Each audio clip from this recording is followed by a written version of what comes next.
So let's get into our next topic. Should there be a maximum limit on immigration? 0207 862 The Tory conference is underway.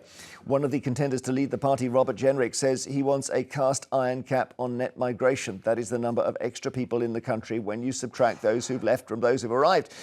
So this is the former immigration minister talking to Trevor Phillips on Sky News. The age of mass migration must end. It's placing immense pressure on housing, on public services and on community cohesion. You can't integrate 1.2 million people into a small country each year. What I want to do is to have Parliament set a legally binding cap on migration so that we can look the public in the eye and be confident that we're going to deliver on our promises this time. I want to set that in the tens of thousands or lower. So that phrase, we heard that before from David Cameron. He said tens of thousands, and look what happened. Net migration in 2023 stood at 685,000, and it was recently revealed that the population in England and Wales alone saw its biggest annual increase in 75 years, largely because of immigration. Does it trouble you, Russ? Of course. Like everybody else, the amount of people who are coming to this country illegally on the small boats is worrying because of the reasons that Mr. Jenrick said. But there's all sorts of expenditure that goes with this. Forget the human side of it. £22 million a year on SIM cards for newly arrived migrants who presumably also get phones given to them and what have you. And I think that people in this country do feel now we're a little island that, you know, we do have to have some control over it.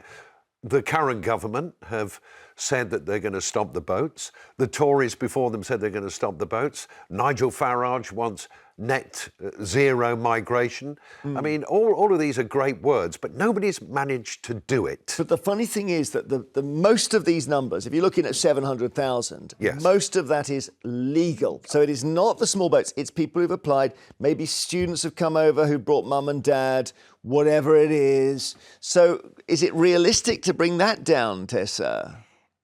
There's so many ironies baked into Robert Jenrick's argument. Do you remember when he was so boring we called him Mr. Generic, and now he's suddenly tilted to the right? He's taking his Ozempic, we know that. Yeah, so he's now Mr. Right.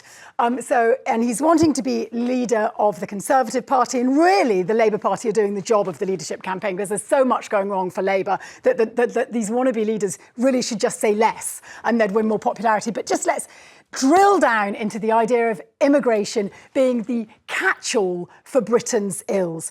It's a misnomer. Yes, we have ballooning migration. One of the reasons is the Jenrick's party pushed Brexit, which meant we generally got the short-term migrants popping over from Europe, and instead we have to do a far broader geographical haul. If you're going to leave, let's say, miles away, Indonesia, to come over here to be a carer, you might just want to bring your child with you because it's a long way and very expensive to get home. The Brexit increased our immigration. It did, absolutely. Look at the statistics, Jeremy. Yeah, okay. They rode the common tiger of immigration, and it resulted in more. You don't agree with that, migrants. Russ? Well, I just think, Tess, people like you, as nice as you are. Do you think I'm nice? Yes, I do. No, I think it's so easy to just throw this Brexit bomb in, you know, occasionally. Just one. Whenever convenient. And backing up with a couple of statistics.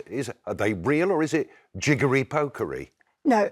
Are you making stuff up? I'm not making stuff up. You can track the migration statistics during the course of the last 14 years of Conservative administration, and it ballooned. But the more dangerous thing is... Post-Brexit, it ballooned. Yeah, it didn't. It was ballooning and it's carried on going up. No, but we were told that Brexit was going to stop it. And it didn't. But what's interesting is, I believe that we should have lower immigration. I don't think anyone can come. I'm not one of those people who thinks get rid of all the world's borders.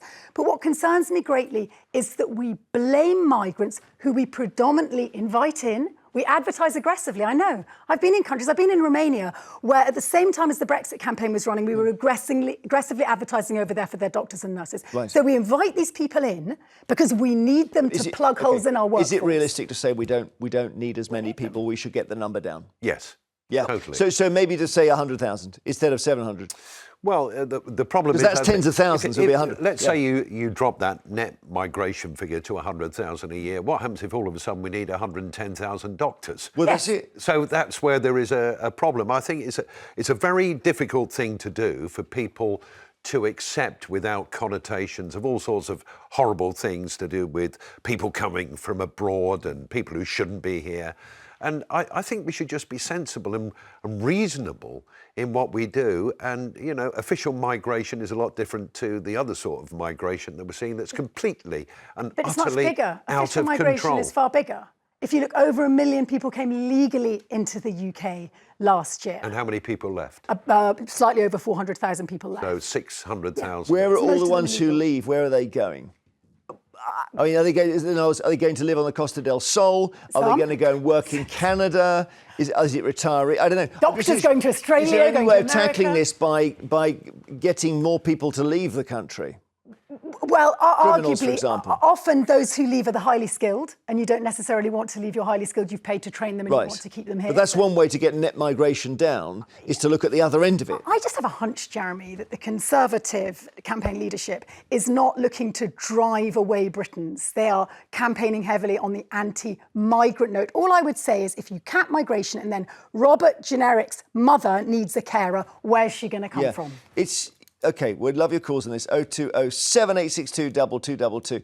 Is Robert Jenrick right to say, as Cameron did 10, 15 years ago, we need to get it down to the tens of thousands? Because if it's about 700,000 now, that's a big old drop. And I'm reckoning tens of thousands means about 100,000 all up, maximum. So that's 600,000 people who currently come in who won't come in. Yeah. So that's more policing of the boats, let's say, which gets you 80,000. But you need another 500,000 to stop them. Brenda's in Wiltshire. Hi, Brenda. Hi to everybody. Yes, I think the best way for us to save money on the net migration would also be to stop it. We've got far too many here, and we're paying for hotels and all their expenses. They're given money and a phone and free food. All the elderly people, the pensioners, that they're robbing their heating bills off. They've worked and paid in all their life, and now they're just dropped. They're not concerned about our pensioners. What would you do? Brenda, would you be comfortable saying we're going to get migration right down? Yes, I would be happy. That's what we wanted when we voted Brexit. I think Tessa says it didn't work for some reason. Well, no, it didn't, because we got too many lefties butting in and running the country. That's it. It's lefties who Betty interfered says, with Brexit. the last time I checked, we had a reasonably hard-right Conservative government. But, Brenda, I agree that I think migration is too high. It's not good for the migrants concerned, because then people pillory them and we're unpleasant to newcomers in this country. But we clearly have a worker shortage. So it would be really refreshing, wouldn't it, if the Conservative leadership candidate could say, I'm going to really try and get those 2.8 million sick people back to full health so they can work. Now, that would be fresh and original. Well, yeah, but that's whole different No, but subject. it's not, because actually you have migration. But we're talking about immigration. Andrew in Gloucestershire, hi. Hello. What do you think? Is it OK to say tens of thousands? No. There are just too many people in this country. The country is overflowing, and with migration, immigration, and the birth control is out of control. But don't we need people to pay taxes to support our pensions? What do you think, Russ, about that? People always say, you know, unless you've got young people in the economy, you've got no tax base. Correct. And you need rich people in the economy as well, who may well disappear and take their wealth with them. So we need everyone who pays tax to be paying tax in this country.